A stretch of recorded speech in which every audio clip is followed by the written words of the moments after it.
Hello and welcome guys to own channel Abhyas Bhoomi. तो guys चलिए शुरू करते हैं अपने एल्डिहाइड कीटोन प्रिपरेशन वाले लेक्चर को। तो गाइस उसी लेक्चर को हम आगे बढ़ाते हुए चलते हैं। आप तो अगर आपके पास एक क्वेश्चन आ जाए, सपोज करा ये जो हम पढ़ रहे थे RC डबल बॉन्ड O, ठीक, ये था हमारा कार्बोनिल ग्रुप। अगर इसमें कुछ ऐसा लग जाए तो क्या हो जाएगा, ये याद है आपको? जी हाँ गाइस, ये बन जाएगा हमारा एस्टर। और अगर हम एस्टर की बात करें, अगर एस्टर की रिएक्शन हम डाइभाल H से करवा दें, ये फर्स्ट कंडीशन है गाइस जब आपको डाइभाल H दिया गया है, और सेकंड कंडीशन में आपको वाटर दिया गया है, ठीक है। और आपसे पूछा जाए कि इसका प्रोडक्ट क्या बनेगा, तो गाइस इसमें कुछ नहीं करना है, इसका सीधा सीधा प्रोडक्ट जो बनेगा वो एल्डिहाइड होगा। ये वाला बॉन्ड ब्रेक हो जाएगा और OR की जगह H आ जाएगा, RC डबल बॉन्ड OH, कुछ इस तरीके से। और जो हमारे पास प्रोडक्ट बना है गाइस, ये क्या है? एल्डिहाइड, ठीक है। ये सीधी सीधी रिएक्शन थी जिसको कुछ नहीं करना था। आपके पास एस्टर था, ester in the presence of DIBAL H with water, आपको क्या करना था? एल्डिहाइड बनाना था। अब ये नॉर्मली देखने में तो इस तरीके से अगर आप लिखने जाएंगे तो बहुत दिक्कत हो जाएगी, पर अगर आप इसे देखें कि ये हुई कैसे है, तो इसके मैकेनिज्म पे हम लोग डील करेंगे, बात करेंगे, ठीक है। मैकेनिज्म पे बात करने के लिए आपको देखना पड़ेगा कि ये चीज हुई कैसे है, डाइभाल H दिखता कैसा है। तो जो डाइभाल H है गाइस, इसकी फुल फॉर्म होती है डाई आइसोब्यूटाइल एल्युमिनियम हाइड्राइड, ठीक। ये कुछ इस तरीके का दिखता है, एक कार्बन, दो कार्बन, तीन कार्बन, चार कार्बन, एक कार्बन, दो कार्बन, तीन कार्बन, चार carbon, die isobutyl aluminium hydride, ठीक है गाइस। ये कुछ जो डाइभाल H है कुछ इस तरीके का दिखता है। आप इस नाम को पता नहीं किस तरीके से देख रहे होंगे, बट हम जो इस स्ट्रक्चर को देख रहे हैं इस तरीके से देख रहे हैं कि जो ये एल्युमिनियम हाइड्राइड है, अगर मैं बात करूं कि प्रोवाइड क्या करेगा इस रिएक्शन में, अगर इसे डाला गया है तो गाइस ये कुछ नहीं करता है सिवाय H नेगेटिव देने के। यानी डाइभाल H अगर आपको कहीं पे दिखाई दे रहा है तो ये क्या प्रोवाइड करेगा guys? H negative. H negative आपको दिख चुका है। अब इसकी थोड़ी सी मैकेनिज्म देखते हैं कि किस तरीके से काम हुआ है, तो आगे कंटिन्यू करते हैं गाइस। देखिए ये था हमारे पास एस्टर, ठीक है। इसमें हमारे पास पहली कंडीशन में जो डाला गया था वो था डाइभाल H, ठीक। अब हमें पता है डाइभाल H क्या कर रहा है, डाइभाल H कुछ नहीं कर रहा है गाइस, सिर्फ H नेगेटिव को दे रहा है। H नेगेटिव क्या है? इलेक्ट्रोफाइल या न्यूक्लियोफाइल? जी हाँ गाइस, अगर आप बोल रहे हैं कि ये न्यूक्लियोफाइल है तो आप बिल्कुल सही है, क्योंकि इसके पास इलेक्ट्रॉन रिच है ना, इलेक्ट्रॉन इसके पास एक एक्स्ट्रा है, और इलेक्ट्रॉन एक्स्ट्रा होने का मतलब है कि जहां पे भी जाएगा वहां पे इलेक्ट्रॉन डोनेट करने के लिए जाएगा। अब डोनेट करने के लिए इसे एक ऐसा सेंटर चाहिए जो कैसा हो? पॉजिटिवली चार्ज हो। अब अगर हम यहाँ पे देखें, हमें जो एस्टर दिखाई दे रहा है गाइस, यहाँ पे अगर मैं बात करूँ कार्बोनिल कंपाउंड, हमारी जो मोस्ट मोलिकुलर रिएक्शन होती है किसको होती है? कार्बोनिल में, ठीक है। इसी पे तो हम सारी रिएक्शंस कर रहे हैं। अब यहाँ देखिए, ये है हमारा कार्बोनिल कंपाउंड, ठीक। इस कार्बन से ये भी इलेक्ट्रोनेगेटिव एटम जुड़ा है, ये भी इलेक्ट्रोनेगेटिव एटम जुड़ा है। इलेक्ट्रोनेगेटिव का मतलब है गाइस ऐसा एलिमेंट या फिर ऐसा एटम जिसके पास बॉन्ड पेयर के जो इलेक्ट्रॉन है उन्हें अपनी तरफ पुल करने की टेंडेंसी है। तो ऑक्सीजन क्या है? इलेक्ट्रोनेगेटिव एलिमेंट है, और ये वाले में भी ऑक्सीजन लगा हुआ है। सिंगल बॉन्ड और डबल बॉन्ड, हमने आपको पहले भी बताया था कि अगर कहीं पे सिंगल बॉन्ड लगा है और डबल बॉन्ड लगा है तो सबसे पहली फेवरेबल कंडीशन कौन सी होती है गाइस टूटने की? डबल बॉन्ड की। डबल बॉन्ड में भी कौन सा बॉन्ड? पाई बॉन्ड, ठीक। अगर इनमें से एक बॉन्ड में तोड़ना चाहो तो गाइस कैसे टूटेगा? कुछ इस तरीके से टूटेगा कि ये जो बॉन्ड पेयर है इसकी शिफ्टिंग किसकी तरफ हो जाएगी? ऑक्सीजन की तरफ, यानी bond pair will be lone pair, बिल्कुल सही। तो ये कैसा सेंटर है गाइस? पॉजिटिव, और ये कैसा सेंटर हो जाएगा? नेगेटिव। इसे ओवरऑल अगर मैं देखूं तो ये किस तरीके से बिहेव करेगा? इस तरीके से, O negative, O R, C कैसा हो जाएगा? पॉजिटिव, ठीक है। यानी ये जो नेगेटिव वाला पार्ट है ये किस तरफ ट्रेवल करेगा गाइस? कार्बन की तरफ, ठीक। अब ये जैसे ही कार्बन की तरफ ट्रेवल किया, कार्बन की तरफ ट्रेवल करने पर हमारे पास क्या मिला? O नेगेटिव, O R, इतना तो आपको दिख रहा है ना गाइस, क्लियर क्लियर। और यहाँ पे कौन अटैच हो चुका है? हाइड्रोजन। क्या यहाँ तक आपकी चीजें समझ में आई है कि ये काम किस तरीके से हुआ है? अगर आ गया है तो अब अगले पार्ट में चलते हैं। अब कोई भी एलिमेंट जो होता है गाइस, उसकी पहली कोशिश होती है, पहली प्रायोरिटी होती है कि उस पर कोई चार्ज ना आए। पहले तो अपने ऑक्टेट को जाहिर सी बात है कंप्लीट करने की कोशिश करता है। ऑक्टेट कंप्लीट करने के बाद वो पहली कोशिश ये करता है कि उसके ऊपर कोई सा भी चार्ज ना रहे। तो इस ऑक्सीजन भले ही ये इलेक्ट्रोनेगेटिव है पर इसके ऊपर नेगेटिव चार्ज है और इसकी पूरी कोशिश होती है कि इसका ये नेगेटिव चार्ज किसी भी तरीके से हट जाए। तो नेगेटिव चार्ज हटाने के लिए क्या करते हैं गाइस, ये जो लोन पेयर है, जो नेगेटिव चार्ज है, नेगेटिव चार्ज वापस क्या बनता है guys, bond pair. Bond pair will be lone pair, lone pair will be bond pair, ये वापस नीचे आएगा। अब आपको पहले भी हमने बताया है कि नेगेटिव चार्ज जब ऊपर से नीचे आ रहा है बॉन्ड पेयर बन रहा है, ठीक है। तो कार्बन की मैक्सिमम कितनी बॉन्डिंग होती है, 4। अब अगर ये नीचे आता है और बॉन्ड बनाता है तो कार्बन के जरा बॉन्ड लिए कितने हो जाएंगे, 1 2 3 4, इट इज नॉट पॉसिबल। यानी जाहिर सी बात है कोई ना कोई एक बॉन्ड आपको तोड़ना पड़ेगा, ठीक। तो अगर ये नीचे ट्रैवल कर रहा है, अगर मैं इस बॉन्ड को तोड़ने की कोशिश करूं तो जाहिर सी बात है गाइस, ये एक ऐसा ग्रुप है जो कार्बन को इलेक्ट्रॉन प्रोवाइड कर रहा है। एल्काइल ग्रुप ऐसा होता है, इलेक्ट्रॉन डोनेटिंग ग्रुप होता है, तो ये तो इसको इलेक्ट्रॉन डोनेट कर रहा है। एक इलेक्ट्रोनेगेटिव एलिमेंट्स के आ जाने से कार्बन की स्टेबिलिटी डिस्टर्ब जो हो रही है उसको ये क्या कर रहा है, सेटिस्फाइड कर रहा है। ये इलेक्ट्रॉन डोनेट कर रहा है, ये इलेक्ट्रॉन खींच रहा है, ये इसे प्रोवाइड कर रहा है, तो जाहिर सी बात है इसे तो तोड़ने से रहा। अब बात करते हैं दूसरे हाइड्रोजन की। ये हाइड्रोजन और कार्बन की अगर मैं बात करूं तो इन दोनों में carbon as compare to hydrogen, carbon क्या है, ज्यादा इलेक्ट्रोनेगेटिव है। यानी ये हाइड्रोजन एटम भी क्या कर रहा है, इसे सपोर्ट कर रहा है इलेक्ट्रॉन को बैलेंस में, ठीक। यानी ये दोनों तो टूटने से रहे। अब जाहिर सी बात है बचा कौन, ये ऑक्सीजन।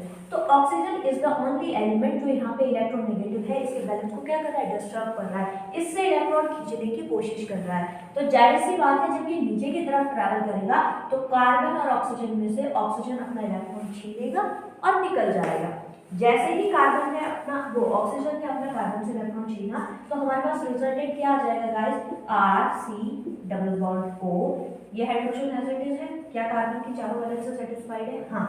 और प्लस ये इधर जाएगा तो अब हमारे पास क्या आ जाएगा गाइस, O नेगेटिव। और जो वाटर आपने सेकंड कंडीशन पे यहाँ पे दिया था ना, वाटर H2O, H2O में क्या क्या प्रेजेंट होता है गाइस, H पॉजिटिव और OH नेगेटिव। तो ये O नेगेटिव क्या करेगा, इस वाटर के H प्लस को ले लेगा और बाद में अल्कोहल का फॉर्मेशन कर देगा। पर इससे हमारा कोई लेना देना नहीं है, हमारा जो मेन प्रोडक्ट था एल्डिहाइड वो फॉर्म हो चुका है। उम्मीद है आपको ये पूरी की पूरी प्रोसेस समझ में आई होगी। अगर ये समझ में आया है तो मैं एक आपको क्वेश्चन देती हूँ, क्या आप उससे प्रोडक्ट बना पा रहे हैं, अगर बना पा रहे हैं तो बताइएगा कमेंट सेक्शन में प्लीज। तो चलिए गाइस होमवर्क नोट कीजिए अपना, CH3 CH2 का होल 9 C double bond O CH2 CH3। इसे देख के घबराइएगा मत गाइस, हमारा इस पूरी की पूरी चेन से कोई लेना देना नहीं है। अगर मैं इसका नॉमेनक्लेचर करने की कोशिश करूं तो ये वाला पार्ट कौन सा है हमारा गाइस, इथाइल। और यहाँ पे 9 कार्बन सीधे सीधे दिख रहे हैं, 10वां कार्बन ये हो गया, 11वां कार्बन ये हो गया। तो 11 कार्बन को बोलते हैं गाइस अनडिकेलोइड, ठीक है। ये वाला ग्रुप जो है अनडिकेलोइड हो गया है इसका नाम। अब यहाँ पे आपको कुछ नहीं करना है गाइस, इसमें आपको रिएक्शन प्रोसीड इसी तरीके से करनी है जैसे हमने पहले करी थी। डायवाल H आपके पास है पहले स्टेप पे और सेकंड स्टेप में वाटर के साथ ट्रीटमेंट है। आपको कुछ नहीं करना है गाइस, जैसे अभी मैकेनिज्म पहले बताई थी वहां पे हमने R लिया था, यहाँ पे R लिया था, बस यहाँ पे कुछ नहीं करा, हमने अल्काइल चेन जोड़ दिए जिससे हमें कोई लेना देना नहीं है। हमें बस मेन अपने कार्बन से मतलब है। इसमें होगा क्या गाइस, हाइड्रोजन आकर यहाँ पे अटैक करेगा, ठीक है। और हाइड्रोजन ने जैसे ही ये अटैक करा आपका, ये बॉन्ड ऊपर शिफ्ट होगा, फिर जब ये वापस इस बॉन्ड की शिफ्टिंग नीचे की तरफ होगी ये बॉन्ड ऊपर होकर ब्रेक डाउन हो जाएगा। उम्मीद है ये चीज़ आपको समझ में आई होगी, एक बार प्रैक्टिस करके जरूर देखिएगा क्या प्रोडक्ट बनाए। तो अब आगे बढ़ते हैं, बेंजीन के साथ क्या फॉर्मेशन होती है, बेंजाइल्डिहाइड का फॉर्मेशन कैसे होता है अब हम देखेंगे। अभी तक हमने एल्काइल वाला देखा था, अब हम बेंजीन के साथ देखते हैं गाइस कि बेंजीन में किस तरीके से रिएक्शन प्रोसीड होती है, कैसे उसका फॉर्मेशन किया जाता है। तो गाइस अब हम अगले स्टेप में आ चुके हैं, प्रिपरेशन ऑफ बेंजाइल्डिहाइड। बेंजाइल्डिहाइड के प्रिपरेशन में गाइस पहला मेथड है बाय ऑक्सीडेशन ऑफ टॉलुइन। तो क्या होता है गाइस टॉलुइन, जी हाँ, बेंजीन के ऊपर CH3, ठीक है। बेंजीन के साथ जब आप अल्काइल ग्रुप जोड़ देते हैं यानी मिथाइल ग्रुप जोड़ देते हैं तब इसको कहा जाता है टॉलुइन, ठीक है। अब ये हमारे पास टॉलुइन है, हमने क्या बनाना है गाइस, बेंजाइल्डिहाइड। एल्डिहाइड बनाने के लिए अब हमें कोई ना कोई जाहिर सी बात है रिएजेंट का यूज करना पड़ेगा, और जो रिएजेंट हम लोग यहाँ पे यूज करते हैं गाइस वो होता है CrO2Cl2। इसको बोलते हैं गाइस क्रोमाइल क्लोराइड, ठीक, with the presence of carbon disulphide CS2। यहाँ तक तो कोई दिक्कत नहीं है। अगर इसको मैं सीधे सीधे प्रोसीड करवा दूँ गाइस, तो सीधे सीधे प्रोसीड करने पर ये होना है एस, ठीक, CH, एक तरफ OCrOH Cl2 और दूसरी तरफ CrOH Cl2, ठीक। और उसके तुरंत बाद अगर इसका हाइड्रोलाइसिस करा दिया जाए एसिडिक मीडियम में, एसिडिक मीडियम को किस तरीके से लिखते हैं guys, H3O positive, H2O positive slash करके अगर आप पॉजिटिव लिख रहे हैं तो भी एक ही बात है, ठीक है। और इसका सीधा सीधा फॉर्मेशन कैसा हो जाएगा, ये बन गया हमारा बेंजाइलडिहाइड। इसमें तो सोचने जैसा था ही नहीं, ठीक। इस रिएक्शन को बोलते हैं गाइस इटार्ड रिएक्शन, ठीक है। ये है हमारी इटार्ड रिएक्शन। अगर आप इसे ऐसे देखेंगे तो ये ऐसे ऐसे रखना पड़ जाएगा, ठीक है। इसे थोड़ा सा मैं खोल कर दिखाती हूँ अगर आप समझना चाहें तो, ठीक। इसमें हमने यहाँ ये रिएक्शन सीधी सीधी देख ली है। अगर बात करूँ क्रोमाइल क्लोराइड की, तो देखिए गाइस यहाँ पे हमारे पास क्या था, CH3, ठीक। इस क्रोमियम को अगर हम खोल कर देखें तो ये कुछ इस तरीके से आएगा, ठीक है, इस तरीके से आएगा। हमने कुछ नहीं करना है गाइस, क्रोमियम के 2 मॉलिक्यूल लेने हैं।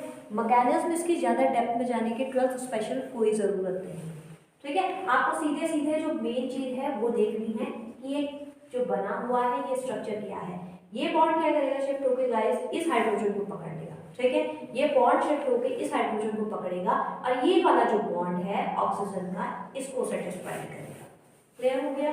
जैसे ही ये बॉन्ड टूटा, आगे हम देख पा रहे हैं ये वाला ऑक्सीजन का बॉन्ड टूटा है, इसने हाइड्रोजन को ग्रैब किया है, और ऑक्सीजन का जो ये बॉन्ड टूटा है क्रोमियम के साथ, इसने क्या करा, कार्बन को सेटिस्फाई करा, कुछ इस तरीके से। ये हमारा CH है, ये हाइड्रोजन हमारा जा चुका है, ये बॉन्ड अब किसके साथ बन चुका है, ऑक्सीजन के साथ, ठीक है। ये बॉन्ड हमारा इस ऑक्सीजन के साथ बना है, ये ऑक्सीजन किसके साथ अटैच है, क्रोमियम के साथ। ये डबल बॉन्ड वाला OH ये रहा, बाकी Cl एज इट इज है। और जो दूसरा वाला हाइड्रोजन है गाइस, वो भी सेम टू सेम इसी तरीके से रिएक्शन में प्रोसीड करवाएगा, ठीक है। वो भी इसी तरीके से रिएक्शन में प्रोसीड करेगा। ये वाला हाइड्रोजन भी ऑक्यूपाई हो जाएगा इस क्रोमियम और ऑक्सीजन वाले बॉन्ड के साथ। ये वाला भी इस तरीके से अटैच हुआ है। तो अगर इस वाले पार्ट को हम खोल के लिखना चाहें गाइस, तो इस तरीके से लिखा जाएगा, ये रहा आपका बेंजीन, ये रहा आपका कार्बन, ये रहा आपका हाइड्रोजन, और ये रहा आपका ऑक्सीजन। ये जुड़ा है क्रोमियम के साथ, इसके ऊपर एक ऑक्सीजन जो OH के साथ जुड़ा है, एक Cl दूसरा Cl, और दूसरा बॉन्ड भी जो हाइड्रोजन रिप्लेस हुआ है ऑक्सीजन के साथ, ये जुड़ा है क्रोमियम के साथ। इस ऑक्सीजन जो दूसरा ऑक्सीजन है क्रोमियम का हाइड्रोजन के साथ, ये बॉन्ड Cl, ये बॉन्ड Cl, इस तरीके से जुड़ा हुआ है। और अगर जैसे ही हमने इसकी वाटर के साथ ट्रीटमेंट करवाई गाइस, वाटर के साथ ट्रीटमेंट करवाने पे क्या होगा गाइस, ये वाला जो बॉन्ड है वो टूटकर इस कार्बन के पास आ जाएगा, और जैसे ही ये बॉन्ड टूटकर कार्बन के पास आया, कार्बन 4 बॉन्ड बना सकता है, जिसमें वो 1 2 3 4 ऑलरेडी पहले बना के बैठा है। ये जैसे ही टूटेगा तो मोस्ट इलेक्ट्रोनेगेटिव एटम अपने इलेक्ट्रॉन लेके शिफ्ट हो जाएगा। तो जिस तरीके से ये शिफ्ट होगा, उसके बाद हमारे पास क्या प्रोडक्ट बनेगा गाइस, बेंजीन हमारे पास एज इट इज है, ये कार्बन, ये ऑक्सीजन, ठीक, ये है हमारा ऑक्सीजन। इसका बॉन्ड टूटकर ऑक्सीजन की तरफ शिफ्ट हो चुका है, ये हो गया है, और हाइड्रोजन एज इट इज, और ये वाला जो बॉन्ड था ये टूट चुका है, ये इस तरीके से। ये अपना क्रोमाइल जो क्लोराइड था वो अपना बॉन्ड लेकर शिफ्ट हो चुका है फर्दर, ठीक है। जो गाइस ये वाला पार्ट है हमारा, इसको बोलेंगे आप क्रोमाइल कॉम्प्लेक्स, या फिर इसे क्रोमियम कॉम्प्लेक्स भी आप बोल सकते हैं, ठीक है। जो ये पूरा का पूरा फॉर्म है इसे बोलेंगे क्रोमियम, ठीक है। क्रोमियम कॉम्प्लेक्स है ये हमारा, ठीक। और इससे हमें फर्दर क्या मिला है, रिजल्टेंट बेंजाइलडिहाइड, ठीक है। इस रिएक्शन को ओवरऑल क्या बोलते हैं गाइस, इसे ओवरऑल बोला जाता है इटार्ड रिएक्शन, ठीक है। इटार्ड रिएक्शन के नाम से जानी जाती है, और एक बहुत ही इंपॉर्टेंट रिएक्शन है गाइस। रिएक्शन में आपको कुछ नहीं करना है, आपको टॉलुइन देना है। टॉलुइन की रिएक्शन क्रोमाइल क्लोराइड के साथ करवानी है। क्रोमाइल क्लोराइड से रिएक्शन करने के बाद आपको क्या मिलेगा, क्रोमियम का एक कॉम्प्लेक्स मिलेगा, जिसका आपने वाटर से ट्रीटमेंट करवाना है। वाटर से ट्रीटमेंट करवाते ही आपको क्या मिल जाएगा, बेंजाइलडिहाइड। उम्मीद है गाइस ये रिएक्शन आपकी समझ में आई होगी। अब हम आगे बढ़ते हैं। गाइस अब हम अगले रिएक्शन की तरफ जब बढ़े हैं तो अगले रिएक्शन देख लेते हैं। By tri chain chlorination followed by hydrolysis. Hydrolysis का मतलब शायद मैंने पहली वीडियो में भी बताया होगा। हाइड्रोलाइसिस का मतलब होता है वाटर के साथ ट्रीटमेंट, ठीक है। तो साइड चेन क्लोरीनेशन का मतलब है कि ये हमारे पास है बेंजीन, ठीक है, इसके ऊपर लगा दिया CH3। अब क्या बन चुका है गाइस, ये टॉलू, ठीक। इसके रिएक्शन अगर हम करवाते हैं Cl2 के साथ इन the presence of sunlight, H होता है गाइस सनलाइट का, ठीक है, H सनलाइट को बोलते हैं। अगर यहाँ पे कहीं पे आपने देखा होगा डेल्टा का साइन, तो डेल्टा बोलते हैं गाइस हीट को। तो ये छोटे छोटे साइन होते हैं जो केमिस्ट्री में आपको याद रखने होते हैं, ध्यान देने होते हैं, ठीक। इसका अगर ट्रीटमेंट हम बताएं तो इसे इस तरीके से भी लिख सकते हैं कि CH3 है, इसको ऐसे लिखने के बजाय हम ऐसे लिख देते हैं ताकि थोड़ा सा आपको आसानी हो सके। क्लोरीन है हमारा, इस तरीके से लिखूं, कोई दिक्कत तो नहीं है, क्या फर्क पड़ता है, क्लोरीन Cl2 लिखो या CH बॉन्ड L लिखो, ठीक। कुछ इस तरीके से दिखाई दे रहा है। अरे वाह, आप लोग तो धीरे धीरे स्मार्ट होते चले जा रहे हैं। HCl बाहर हो जाएगा, क्या हो जाएगा हमारा प्रोडक्ट CCl कुछ यही दिखाई दे रहा है, इसमें कहीं कोई दिक्कत कोई परेशानी। अब इसके बाद हम लोग अगला ट्रीटमेंट जो इसका करवाते हैं, गैस क्या लिखा है वहाँ पे, side chain reaction followed by hydrolysis. और इसे साइड चेन क्यों बोल रहे हैं गाइस, क्योंकि ये बेंजीन पे कहीं से भी अटैक नहीं कर रहा है। जो बेंजीन में ब्रांच लगी हुई है मिथाइल की या अल्काइल की, उससे ट्रीटमेंट कर रहा है, ठीक। इतना होने के बाद अगर मैं इसकी वाटर से रिएक्शन कर दूं तो वाटर क्या होता है guys, H positive OH negative, H positive OH negative, ऐसे ही करके कुछ होता है ना शायद, ठीक। तो आपको कुछ नहीं करना है गाइस, इसमें आपको वाटर यही होता है। वाटर आपकी समझ में आ चुका है, इस तरीके से लिख सकते हैं। और वाटर को अगर हम इस तरीके से लिखें तो इस तरीके से भी लिख सकते हैं, ठीक है। अब आपको कुछ नहीं करना है गाइस, इसे अगर मैं इस तरफ को शिफ्ट कर दूं तो आपको शायद ज़्यादा बेटर समझ में आए कि क्या होने वाला है और आप देखकर ही बता पाए। इस ऑक्सीजन के कितने बॉन्ड ब्रेक हुए हैं गाइस, एक हाइड्रोजन ले गया, एक हाइड्रोजन ले गया, दो बॉन्ड ब्रेक हुए हैं। इस कार्बन के कितने बॉन्ड ब्रेक हुए हैं गाइस, एक क्लोरीन ले गया, एक क्लोरीन ले गया। तो जब इनके दोनों के दो बॉन्ड ब्रेक हो चुके हैं तो क्या ये आपस में डबल बॉन्ड का फॉर्मेशन नहीं कर सकते, क्या ऐसा पॉसिबल है? एक बार देखते हैं कहीं कार्बन की बैलेंसी डिस्टर्ब ना हो जाए। ये रहा हमारा कार्बन, ये रहा इसका हाइड्रोजन और ये बन गया ऑक्सीजन के साथ डबल बॉन्ड। तो एक बार देख लीजिए गाइस कहीं कार्बन के आगे कोई बॉन्ड ना बन गया हो। चार बॉन्ड है, दो ऑक्सीजन, एक हाइड्रोजन और एक बेंजीन। तो एग्जैक्टली गाइस चार बॉन्ड बन चुके हैं और हमारे पास फॉर्मेशन किस चीज का हो चुका है, बेंजाइलडिहाइड का। उम्मीद है गाइस इतना पार्ट आपको समझ में आया होगा। हमने कुछ नहीं किया है, साइड चेन क्लोरीनेशन पे हमने एक टॉलुइन लिया है, ठीक है, ये रहा हमारा टॉलुइन। इस टॉलुइन की रिएक्शन हमने क्लोरीन के साथ करवाई। क्लोरीन के साथ करवाने पर हमारे पास जो कार्बन था इसमें दो क्लोरीन ऐड हो चुके हैं, ठीक है। दो क्लोरीन ऐड होने पर हमने इसका हाइड्रोलाइसिस करवाया। हाइड्रोलाइसिस यानी वाटर के साथ ट्रीटमेंट, H3O पॉजिटिव। अब हमने क्या करा गाइस, ऑक्सीजन के दो हाइड्रोजन को इस तरीके से लिख दिया कि हमें दिखाई दे रहा है कि सीधा सीधा HCl बाहर होता है। कार्बन के भी दो बॉन्ड टूटे, ऑक्सीजन के भी दो बॉन्ड टूटे, हमें सीधा सीधा क्या मिल गया, ये रहा हमारा बेंजीन रिंग, इसके ऊपर कार्बन और double bond oxygen, single bond hydrogen. इसे हम क्या बोलेंगे, बेंजाइलडिहाइड। यहाँ तक कोई कोई परेशानी गाइस, उम्मीद है ये चीजें आपको क्लियर हो रही होंगी, साथ साथ आप पढ़ते चले जा रहे होंगे। अब पढ़ते हैं अगले रिएक्शन की तरफ। अगले रिएक्शन देखते हैं गाइस। अब हमारी अगले रिएक्शन है bye Gattermann-coach reaction. Gattermann-coach reaction में सिर्फ हमें गाइस एल्डिहाइड का ही फॉर्मेशन करना है। फिर से हम बता दें तो ये गाटरमैन के थ्रू इन्वेंट हुई थी, इसीलिए इन्हीं के नाम पर इसे हम जानते हैं। कुछ नहीं करना है गाइस, बेंजीन रिंग लेनी है, बेंजीन रिंग की रिएक्शन कार्बन मोनोऑक्साइड के साथ और HCl के साथ करवानी है, ठीक है। ये हमारा ट्रीटमेंट चलेगा, कार्बन मोनोऑक्साइड और HCl in the presence of anhydrous AlCl3 with copper chloride CuC, ठीक। अब आपको करना क्या है, ठीक, इसमें आपको करना क्या है गाइस, सबसे पहले तो आपको ये देखना है कि ये एनहाइड्रस का मतलब क्या होता है। क्या आप बता सकते हैं एनहाइड्रस क्या होता है? हाँ बिल्कुल सही, अगर आप कह रहे हैं कि ऐसा क्रिस्टल जिसके अंदर पानी नहीं है, ठीक, उसे बोलेंगे एनहाइड्रस फॉर्म, ठीक है। सीधे सीधे कोई रॉकेट साइंस नहीं है, ये सबसे अच्छी रिएक्शन है। बेंजीन लिया, कार्बन मोनोऑक्साइड के साथ HCl के साथ रिएक्शन कराई, इन the presence of anhydrous ClCl3 CuCl, आपको सीधे सीधे क्या मिल जाएगा गाइस, एल्डिहाइड। इसमें कुछ नहीं करना है, इसमें सीधे सीधे वन स्टेप रिएक्शन है, सीधा हमारा बेंजीन किसमें कन्वर्ट हो जा रहा है, एल्डिहाइड में। उम्मीद है गाइस इतनी चीज़ें आपकी समझ में आई होंगी। अब हम अगला चलते हैं फॉर्मेशन ऑफ कीटोन। तो गाइस चलिए शुरू करते हैं प्रिपरेशन ऑफ कीटोन्स। तो पहला मेथड है guys by oxidation of secondary alcohol. अब ऑक्सीडेशन सेकेंडरी अल्कोहल का करवाना है हमें।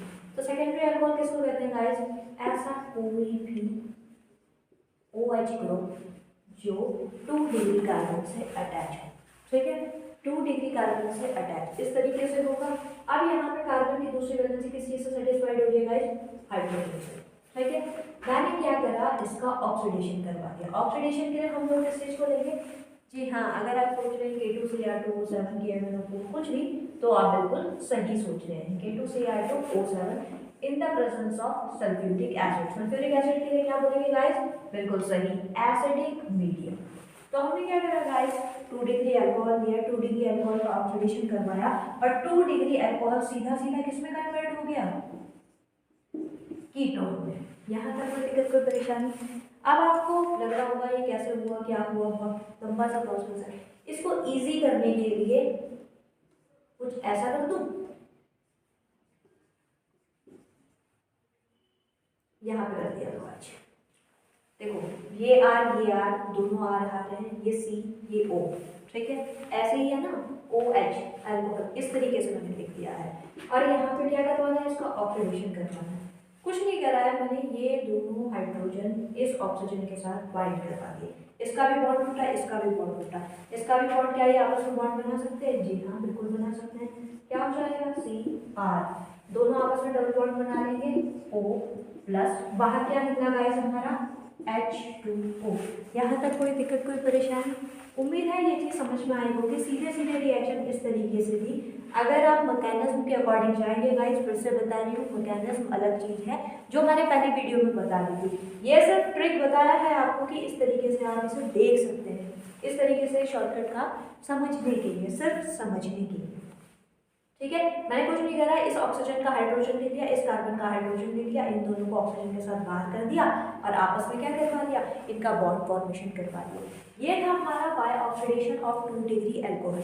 अगर मैं बात करूं डिहाइड्रोजनेशन की, तब आप क्या करेंगे, डिहाइड्रोजनेशन का मतलब होता है गाइस रिमूवल ऑफ क्या, हाइड्रोजन, बिल्कुल सही बात गाइस। अब हम लोग अगला मेथड देख रहे हैं जो क्या बोला, dehydrogenation of 2 degree alcohol. Dehydrogenation के लिए क्या करेंगे गाइस, आप 2 डिग्री अल्कोहल लेंगे, ये इस तरीके से लिख दिया है, ठीक है, CR सिंगल बॉन्ड OH, ठीक है। इसे मैंने अपनी सहूलियत के हिसाब से खोल दिया है गाइस, अगर इसे इस तरीके से आप लिखेंगे तो भी कोई फर्क नहीं है, ये जस्ट आपको समझाने के लिए। ये हमारे पास 2 डिग्री अल्कोहल है, 2 डिग्री अल्कोहल का क्या करवाना है आपने, डिहाइड्रोजनेशन, डिहाइड्रोजनेशन यानी रिमूवल ऑफ हाइड्रोजन करवाना है, ठीक है, किसका, गैस का। और टेम्परेचर क्या है लगभग गाइस, 500 केल्विन। तो यहाँ पे आपको कुछ नहीं करना है गाइस, तो उससे भी ज़्यादा आसान है। हाइड्रोजन हाइड्रोजन दिखाई दे रहे हैं, दोनों को पकड़ा, बाहर कर दिया, हमें रिजल्टेंट क्या मिला, RC+O प्लस H2। पिछली वाली कंडीशन में हमारे पास ऑक्सीजन भी था जिसमें वाटर का फॉर्मेशन हो रहा था ऑक्सीडेशन में, और डिहाइड्रोजनेशन के केस में क्या हो रहा है, सिर्फ हाइड्रोजन गैस का फॉर्मेशन हो रहा है, H2 हाइड्रोजन गैस को एक्सट्रैक्ट करते हैं। इतनी चीज़ आपकी समझ में आ गई। आज फिर से बता रही हूँ, जो आपकी चॉइस है आप वो लिख सकते हैं, ठीक है। इसके बाद हम अगले मेथड की तरफ चलते हैं। अब हम लोग अगला मेथड जो देख रहे हैं गाइस, वो हम लोग करेंगे फ्रॉम हाइड्रोकार्बन्स। हाइड्रोकार्बन्स में मैंने पिछली वाली सीरीज में आपको बताया था कि जब हम ओजोनोलाइसिस करवाते हैं, तो ओजोनोलाइसिस कौन सा उसका होता है गाइस, क्या बता सकते हैं, जी बिल्कुल, कौन सा हाइड्रोकार्बन यूज होता है इसमें, एल्कीन्स, ठीक है, ओजोनोलाइसिस ऑफ एल्कीन्स, ठीक है। एल्कीन का ओजोनोलाइसिस करवाना है और क्या प्रिपेयर करना है हमको, कीटोन। तो जब हमने गाइस पिछली वाली सीरीज में हमने बात करी थी, CR लिया था, उस कंडीशन में क्या करा था गाइस हमने, हमारे पास जो फॉर्मेशन हुआ था वो एल्डिहाइड का फॉर्मेशन हुआ था। अगर मैं यहाँ पे बात करूँ, अगर मुझे चाहिए कीटोन, तो कीटोन के लिए गाइस मुझे इस तरीके से देना पड़ेगा, यानी कार्बन की जो चारों वैलेंसी होनी चाहिए वो चारों की चारों वैलेंसी, 2 वैलेंसी तो कार्बन ने आपस में ऐसे ही सेटिस्फाइड कर ली है डबल बॉन्ड बनाकर, बट थर्ड और फोर्थ वैलेंसी उसके अल्काइल ग्रुप से सेटिस्फाइड होनी चाहिए, ठीक है। ओजोनोलाइसिस करवाने के लिए क्या करना था गाइस, ओजोन से रिएक्शन करवानी थी, O3, ठीक है, O3 से रिएक्शन करवाई, जैसे भी O3 से रिएक्शन हुई है गाइस हमारे पास क्या प्रोडक्ट आएगा, C double bond C, bond disappear हो जाएगा, इतना तो उम्मीद है आपको याद होगा। और इनके बीच में क्या प्लेस ऑक्यूपाई हो जाएगा, जैसे ये बॉन्ड डिसअपियर होगा गाइस, ओजोन के लिए ऑक्सीजन, नेक्स्ट ऑक्सीजन तीनों के तीनों यहाँ पे ऑक्यूपाई कर जाएंगे। अब इतना होने के बाद फिर हमारे पास नेक्स्ट स्टेप क्या था गाइस, इसके बाद जो हमारे पास नेक्स्ट स्टेप था वो थी जिंक से रिएक्शन, और जिंक क्या कर रहा था, एक एक्स्ट्रा ऑक्सीजन को अपने साथ लेके चला जा रहा था। और ये चीज हमने किस तरीके से देखी थी, with the help of bond cleavage, यही हुआ था ना।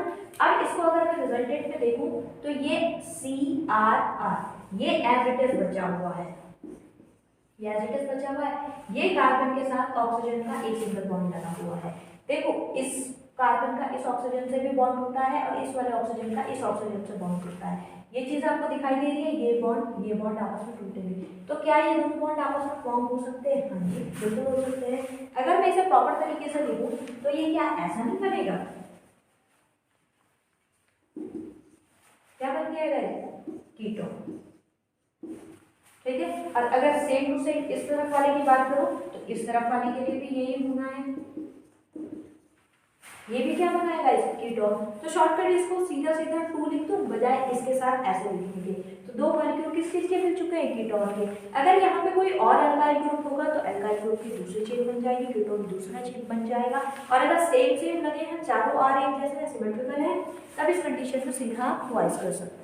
अब इसके बाद अगले स्टेप में चलते हैं। अब अगला स्टेप कौन सा था, एल्कीन के बाद एल्काइंस। एल्काइंस अब हम लोग आगे बढ़ रहे हैं, आगे बढ़ते हुए हम लोग देख रहे हैं कि हाइड्रेशन ऑफ एल्काइंस। अब हम लोग जो कीटोन बनाएंगे वो कैसे बनाएंगे, हाइड्रेशन से एल्काइन के। एल्काइन हमने इस तरीके से लिया हुआ है, ठीक है। अब हमको क्या करना है, हमने इसके रिएक्शन जो लास्ट में करवाई थी same to same as this process चलने वाली है। सल्फ्यूरिक एसिड हम लेंगे और किसके प्रेजेंस में, HgSO4 मर्क्यूरिक सल्फेट, ठीक है। हाइड्रेशन करवाना है, वाटर आपको ऐड करना पड़ेगा, यहाँ तक कोई दिक्कत नहीं है।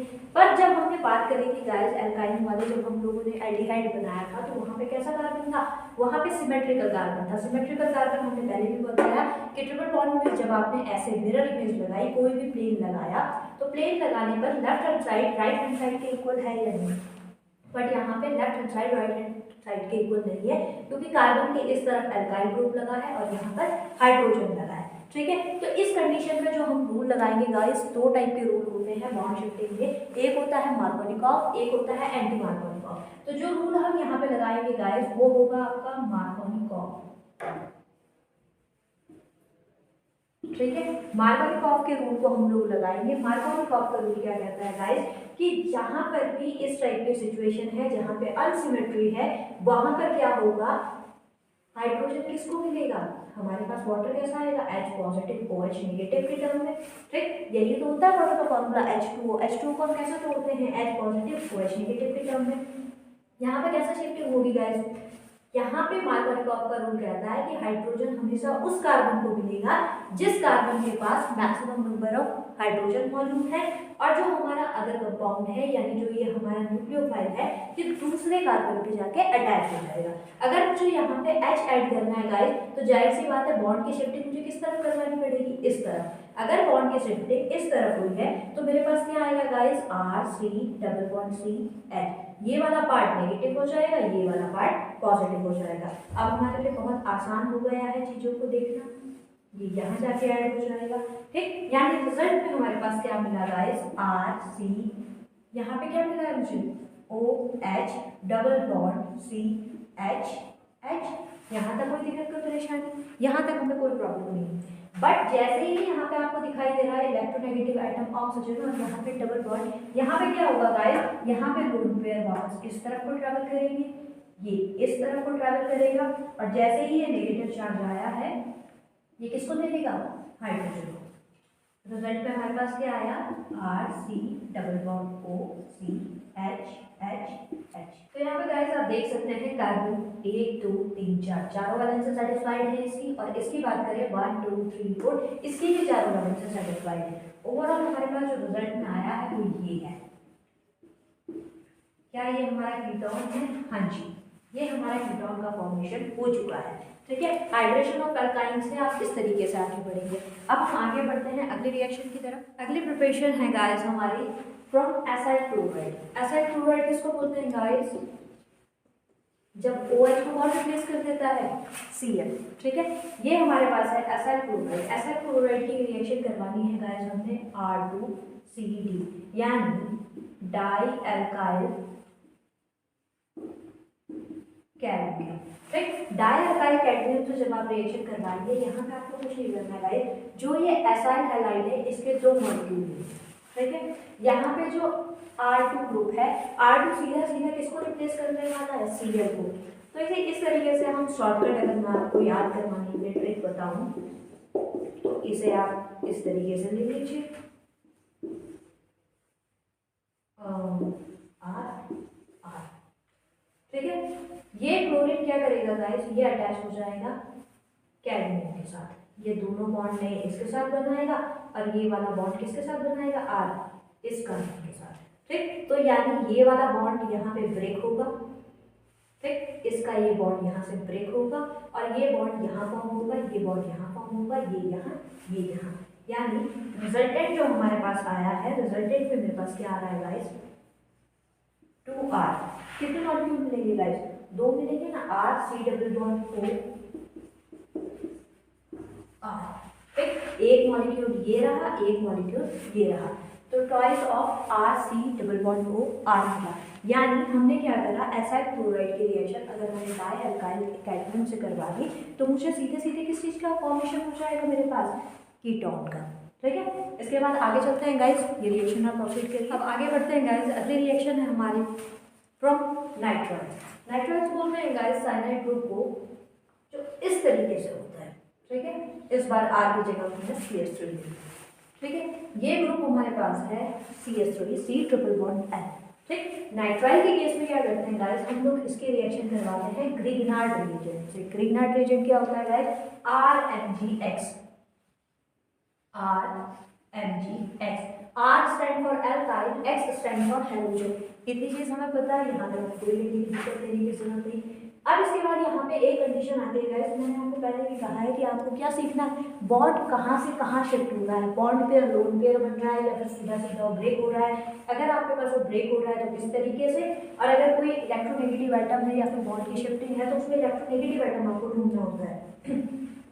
यानी कि गाइस RMgX है, Mg क्या है? एक मेटल है, तो जाहिर सी बात है इलेक्ट्रॉन देगा। तो इस वाली कंडीशन पे ये पार्शियली नेगेटिव, ये पार्शियली पॉजिटिव। यहाँ पे हमें नेगेटिव पॉजिटिव बन चुका है। इस टर्म की मैं बात करूँ तो कार्बन और नाइट्रोजन के बीच में कौन ज्यादा इलेक्ट्रोनेगेटिव होता है? जी हाँ, नाइट्रोजन इलेक्ट्रोनेगेटिव होता है। यानी ये बॉन्ड किसकी तरफ शिफ्ट होगा? नाइट्रोजन की तरफ शिफ्ट होगा। नाइट्रोजन की तरफ शिफ्ट होने का मतलब है कि ये पार्शियली नेगेटिव, ये पार्शियली पॉजिटिव। और जैसे ही बॉन्ड कंप्लीट शिफ्ट हो जाएगा गाइस, ये क्या हो जाएगा? नेगेटिव, और ये क्या हो जाएगा?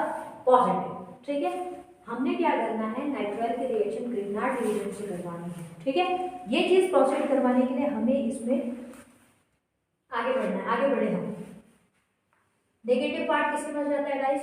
पॉजिटिव की तरफ। ये चीज आपको याद है, ये इसे अटैक करेगा। ठीक है, यहाँ से आपने देखा है कि नेगेटिव पार्ट पॉजिटिव के पास जा रहा है, ये वाला नेगेटिव इसके पास जा रहा है और बॉन्ड ये वाला टूट रहा है।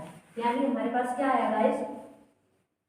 CH3 C पे अब क्या आ चुका है गाइस? R अटैक कर चुका है, यानी यहाँ पे हमने R लगा दिया। अब क्या बचा? डबल बॉन्ड N, ये N एज इट इज है। अब इसके साथ मुझे क्या बाइंड अप करना है गाइस? पॉजिटिव पार्ट क्या बच रहा है? MgX। ठीक है, X आप क्लोरीन ब्रोमीन जो भी आप लेना चाहें ले सकते हैं। ठीक है, इतनी चीज हो चुकी है। अब इसके बाद क्या करना है? इसके बाद गाइस, इसके बाद आएगा मैजिक मूवमेंट। मैजिक मूवमेंट का मतलब है कि कार्बन और नाइट्रोजन के बीच में अगर आपको डबल बॉन्ड दिखाई दे रहा है और आपको उसे ब्रेक डाउन करना है तो आपको कुछ नहीं करना है गाइस, उसमें सीधे सीधे आप वाटर ऐड कर दीजिए। वाटर ऐड करने का मतलब है, वाटर का फॉर्मूला क्या होता है? H2O। मैंने इसे इस तरीके से लिखा है, ये है मेरे पास H2O। मैंने क्या करा गाइस, इन दोनों बॉन्ड को एक साथ तोड़ा, इन दोनों बॉन्ड को एक साथ तोड़ दिया। तो जहां पे भी दो बॉन्ड एक साथ टूट रहे हैं, कार्बन का भी दो बॉन्ड टूटा, ऑक्सीजन का भी दो बॉन्ड टूटा, एज इट इज ये ऐसा हो सकता है। कोई दिक्कत, कोई परेशानी? ऑब्वियसली बात है, कहाँ से होगी गाइस? दोनों बॉन्ड फॉर्म हुए हैं। नाइट्रोजन का दो बॉन्ड टूटा है गाइस, तो नाइट्रोजन दोनों हाइड्रोजन को अपने साथ बाइंड कर लेगा। ठीक, ये Mg हमारा एज इट इज है, X इसके साथ जुड़ा हुआ था, अगले बॉन्ड पे कौन जुड़ जाएगा गाइस, नाइट्रोजन ऑलरेडी है ना जुड़ा हुआ, और नाइट्रोजन के पास क्या आ जाएंगे, तो दोनों हाइड्रोजन। इतनी चीज क्लियर हो गई। उम्मीद है गाइस ये पूरी की पूरी रिएक्शन आपको समझ में आई होगी, और जो हमारे पास मेन प्रोडक्ट है वो हमारे पास अगेन क्या है, कीटोन। ठीक है, अब गाइस जितना प्रिपरेशन हम लोग कीटोन और एल्डिहाइड का कर सकते थे हम कर चुके हैं। अब हम लोग इनकी प्रॉपर्टीज़ के बारे में बात करेंगे। प्रॉपर्टीज़ हमने पहले भी बताया था गाइस, दो टाइप की होती हैं, पहला फिजिकल और दूसरा केमिकल प्रॉपर्टीज़। केमिकल प्रॉपर्टीज़ के लिए रिएक्शन चलेंगे, रिएक्शन हम लोग प्रोसीड करेंगे बाहर, ठीक है, इसके लिए अगली वीडियो आएगी, पर उससे पहले फिजिकल प्रॉपर्टीज़ को हम यहीं पे डिस्कस कर लेते हैं। मेन आपके पास जो प्रॉपर्टीज़ चलेंगी गाइस, तीन प्रॉपर्टीज़ होंगी, ठीक है। पहली प्रॉपर्टी अगर मैं इसके बांध के चलूँ तो इसकी स्टेट यानी कि इसकी फिजिकल स्टेट है, ये किस तरीके से एग्जिस्ट कर रहा है, सॉलिड में, लिक्विड में है, गैस में है। तो अगर मैं बात करूँ एल्डिहाइड की गाइस, तो एल्डिहाइड यूजुअली फॉर्म करते जो पहला होता है फॉर्मल्डिहाइड यानी HCHO, वो गैसेस फॉर्म में होता है। उसके बाद जो भी एल्डिहाइड आते हैं वो किस में होते हैं गाइस, अगर मैं बात करूँ एल्डिहाइड की तो वो यूजुअली लिक्विड स्टेट में एग्जिस्ट करते हैं, ठीक है। अगर मैं बात करूँ कीटोन की, ठीक, तो जो लोअर मेंबर्स होंगे कीटोन के, जो लोअर मेंबर्स होते हैं गाइस, वो लिक्विड फॉर्म में होते हैं और एक प्लीजेंट स्मेल होती है कीटोन्स में। उसके बाद जैसे जैसे हायर मेंबर बढ़ते जाते हैं, हायर मेंबर का मतलब है कि अल्काइल चेन अगर उनकी बढ़ती चली जा रही है, मॉलिक्यूलर मास बढ़ रहा है, तो ये लिक्विड से किसकी तरफ शिफ्ट हो जाते हैं गाइस, सॉलिड की तरफ, ठीक है। इतनी चीज उम्मीद है आपको समझ में आई होगी। अगर मैं स्टेट की बात कर रही हूँ, एल्डिहाइड के केस में यूजुअली होती लिक्विड है, लेकिन HCHO is the only state जहाँ पे ये क्या है, गैस है। इतनी चीज क्लियर हो गई। इसके बाद दूसरा पॉइंट मैंने बताया कि जो कीटोन है यूजुअली जो लोअर मेंबर्स होते हैं वो लिक्विड होते हैं, और जैसे जैसे मेंबर्स की चेन बढ़ते चली जाती है ये सॉलिड बनते चले जाते हैं, ठीक है, मतलब सॉलिड होते जाएंगे जैसे जैसे चेन बढ़ती जाएगी। उसके बाद इसमें कीटोन में एक प्लीजेंट स्मेल होती है। एरोमेटिक कीटोन्स गाइस यूजुअली कैसे होते हैं, solid with a pleasant smell. इतनी चीज आपकी समझ में आ गई। इसके बाद हम अगले पॉइंट पे चलते हैं गाइस। अगला पॉइंट है हमारा बॉइलिंग पॉइंट, ठीक है, बॉइलिंग पॉइंट, शॉर्टकट में इसे BB भी लिखा जाता है। अगर मैं बात करूँ बॉइलिंग पॉइंट की, तो बॉइलिंग पॉइंट में भी जाहिर सी बात है गाइस, जो इनका बॉइलिंग पॉइंट होता है एल्डिहाइड और कीटोन का, अगर मैं बात करूँ हाइड्रोकार्बन, अगर इन दोनों का मास, मॉलिक्यूलर मास के अकॉर्डिंग मैं देखते चलूँ, कंपेरेबल दोनों इक्वल हैं, तो इनका ज़्यादा होता है, ठीक है, as compare to hydrocarbon.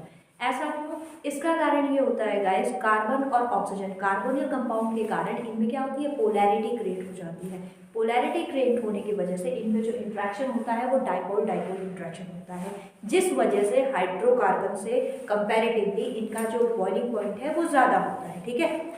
But अगर मैं बात करूँ इसकी अल्कोहल के साथ कंपेयर करने की, तो अल्कोहल का बॉइलिंग पॉइंट इससे ज़्यादा होगा। कारण बता सकते हैं गाइस क्यों?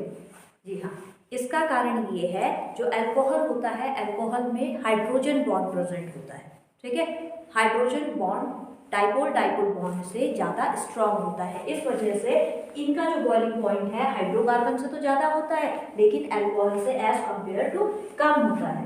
इसके बाद करते हैं बात गाइस हम सॉल्युबिलिटी की।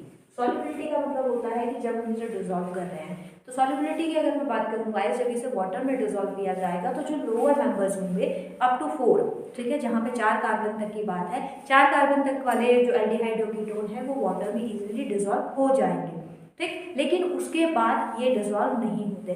कारण क्या है कि जो छोटे छोटे मेंबर्स होते हैं, स्मॉलर मेंबर्स होते हैं, ये क्या करते हैं, हाइड्रोजन बॉन्ड फॉर्मेशन की टेंडेंसी रखते हैं वाटर के साथ, तो ये इजीली डिजोल्व हो जाते हैं। लेकिन जैसे जैसे इनका साइज बढ़ता चला जाता है, अल्काइल चेन लंबी होती चली जाती है, इसमें क्या होता है, जो नॉन पोलर पार्ट है यानी अल्काइल चेन है वो बढ़ता चला जाता है, और इसमें बहुत दिक्कत होती है डिजोल्व करने में, इसको हाइड्रोजन बॉन्ड फॉर्मेशन नहीं हो पाता है हायर चेन्स में, ठीक है। तो इस वजह से जो लोअर मेंबर है वो तो इजीली डिजोल्व हो जाएंगे, लेकिन जो हायर मेंबर्स है यानी जिनमें अल्काइल चेन बड़ी है वो इतने इजीली डिजोल्व नहीं होंगे। बट बात करें अगर ऑर्गेनिक सॉल्वेंट की, तो हाँ पॉसिबिलिटी है कि ये उसमें डिजोल्व हो जाए, ठीक है। तो जो चीज़ आपका वाटर में डिजोल्व नहीं होती यूजुअली, वो ऑर्गेनिक सॉल्वेंट में डिजोल्व हो जाती है। तो इतनी चीज़ें क्लियर हुई गाइस, उम्मीद है मुझे आपको समझ में आया होगा। अगर कुछ नहीं समझ में आया है तो नीचे कमेंट सेक्शन में बता दीजिएगा। और जो अगली सीरीज अब आएगी वो आएगी केमिकल प्रॉपर्टीज़ की, उसमें हम कीटोन्स की, एल्डिहाइड्स की केमिकल प्रॉपर्टीज़ पढ़ेंगे, यानी इनके रिएक्शंस को प्रोसीड करवाएंगे। Thanks for watching this video. जय महादेव।